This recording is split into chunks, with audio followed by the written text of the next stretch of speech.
Hey, this is Mark from The Practical Still, going back to the bottles, more than one.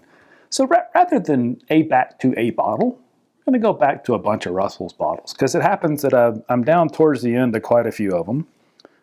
We've done open the bottles on most of these from time to time. I talk about Wild Turkey produced whiskey a lot, and I think that I want to champion the story, because too many casual whiskey drinkers look at Wild Turkey as that bad experience they had when they were young because of Wild Turkey 101, the kickin' chicken. And I think that's a shame, because that whiskey, Wild Turkey 101 at 22 or $3 for a bottle, is delicious. Those are typically batches made up of 6, 7, and 8-year-old whiskey from one of the best producers of bourbon and rye whiskeys in the world. The Russells date back to 1954. When Jimmy Russell started working at the distillery. There's just history there, and it's a quality whiskey.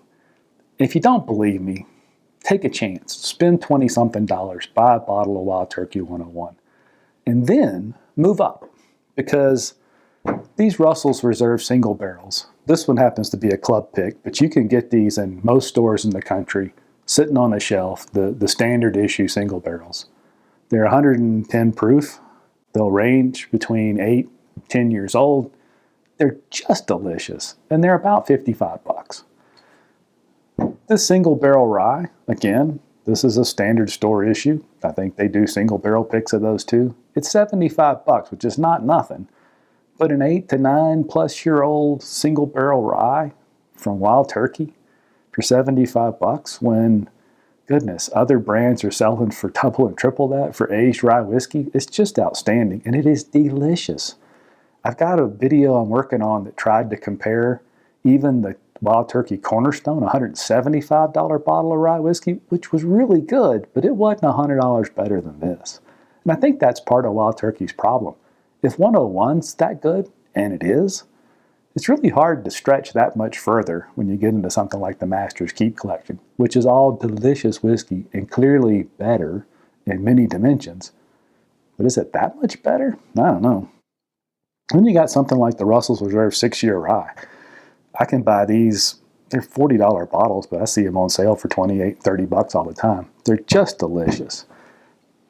And if you get a chance for that, the recently released Russell's Reserve 13-year-old barrel proof whiskey. This one came in at 114.8 proof. It's amazing. It's my new favorite bottle ever.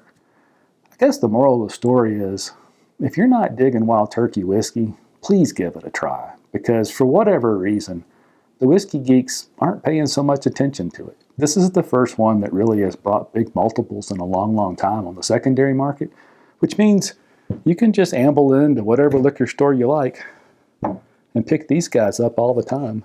No argument, no lines, no double, triple secondary prices. And I promise you, please give it a chance, but I promise it's better whiskey than stuff that's being sold at double and triple and quadruple the price.